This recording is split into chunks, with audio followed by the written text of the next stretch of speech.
Alright, this video is going to be a little different today.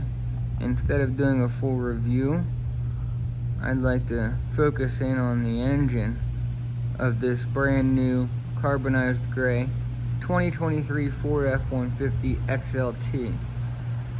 Now this particular one has the 3.5 liter twin turbocharged V6 EcoBoost engine, which is a point of a lot of debate for truck guys. So the F-150, the modern F-150, comes with 4 different engine options. For the most part, actually, I shouldn't say that. There's actually a couple, like the hybrid and the Raptor, but just the regular F-150 comes with the 290 horsepower, 260 foot-pounds of torque, and the base 3.3 liter. Then there is, hang on a second, I'm backing out of a tight space here, using my cameras.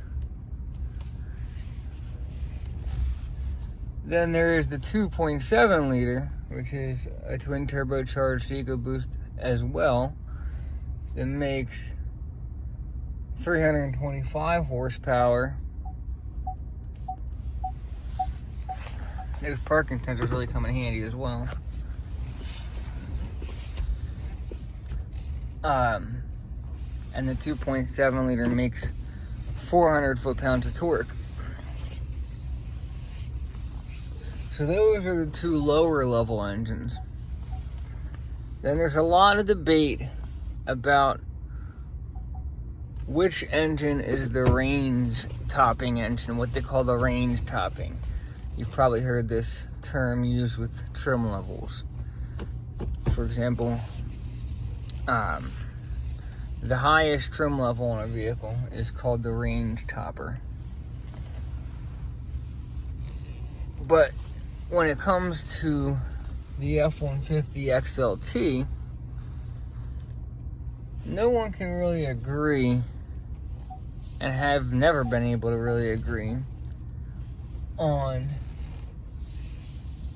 which is better between the twin turbocharged 3.5 liter EcoBoost V6 or the old faithful 5.0 liter V8. Man, it's a breeze backing out of these tight areas with the parking sensors and the cameras to help me out. And this is an XLT. This isn't like some loaded up Platinum or Lariat. This is a very affordable mid-tier truck. So let's talk about these 2 engines. We'll start with the basics. The 5 liter makes 400 horsepower and 400 foot-pounds of torque, or it might be 410, but right around there, 400, 400, or 400, 410. The EcoBoost, on the other hand, makes 400 horsepower and 510 foot-pounds of torque. So, right out of the gate, the EcoBoost is making at least 100 foot-pounds of torque more than the 5 liter. And believe me, when you're towing, you notice them. So I've been in both of these trucks. I've been in trucks with both of these engines that are heavily weighed down. And,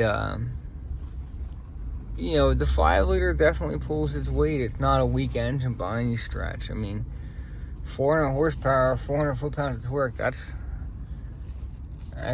not nothing. But that extra 100 foot-pounds of torque is huge. Anybody who's familiar with performance metrics on vehicles and engines can tell you the difference of 100 foot-pounds of torque matters. And what's also interesting about the EcoBoost, so for instance, let's start this, I'll say it this way. So the 5-liter is a naturally aspirated engine. When you're towing or you have a lot of payload in the bed, payload referring to the amount of weight you're carrying on the truck without a trailer. Say you're going up some hills or the truck is struggling and you want to kind of lay on it and pick up some speed. With the 5-liter, it's going to have to downshift, which it should have no problem doing. I mean, the great thing about the 10-speed automatic is that it doesn't need to use every gear. It's not like going through every single gear. The 10-speed finds what gear it needs. So if you were cruising in 6th and you lay on it, it might drop to 3rd. But nonetheless, it's going to drop down a gear. Or it's probably going to drop down a gear. And whereas an EcoBoost, the engine can build up more boost and more efficiently use the engine power it's creating. So it's you don't get as many downshifts in the EcoBoost. You know, at any given RPM, it could be building up boost and pulling hills, and you don't really have that annoying constant upshift, downshift, upshift, downshift. And again, I'm talking pretty steep hills or pretty heavy loads, because either of these engines are very capable for modest things. So if you're pulling, you know, a small horse trailer or a car trailer, either of these engines are going to be more than conducive. But one of the nice things about the EcoBoost, in addition to its in addition to it not needing to downshift as often, is that you're going to not only have 100 foot-pounds of torque more, you're getting better fuel mileage. And that's actually related to the downshifting. So with a lot of downshifting, you're raising your RPMs, using more fuel mileage. You have anytime an engine can kind of relax and not work as hard, it's not burning as much fuel. So if you have an engine that's really screaming to get down the road, even if unloaded it gets better fuel mileage, you may find you're getting worse fuel mileage loaded. In the EcoBoost's case, it gets better fuel mileage both empty as well as loaded down. It's a really cleverly designed engine. And when it first came out, I want to say it was 2011, in that ballpark, there was a lot of skepticism.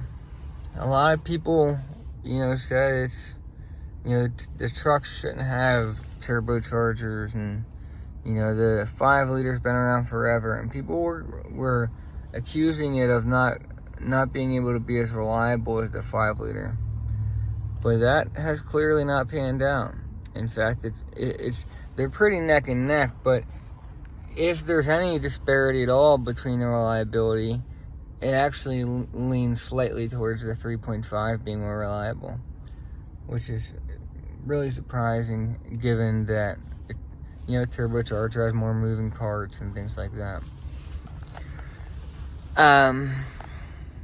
So don't rule out the 3.5 just because it's different. You got 50 years of car culture telling us that we need a big V8 in a truck. Well, this has got a higher tow capacity. It's faster. It's got more horsepower, or it's got more torque. It's going to be better fuel mileage. it really doesn't make sense unless you have a very specific reason for why you're going with the 5 liter. I think that you should at least consider the 3.5. I'm not saying go with the 3.5. You may drive them both and say you still like the way the 5 liter drives. All I'm saying is don't rule it out just because somebody on the internet told you you don't want that engine. Drive it, see what you think of it, because you might find it's every bit as nice or nicer than the 5 liter. Alright guys, if you could like or share my video or comment, I'd greatly appreciate it. I'm very new to this, trying to get better, and if you guys can help me build my channel, I'm most grateful, and I will do my best to try to improve the content as I learn more about YouTube. Thanks guys.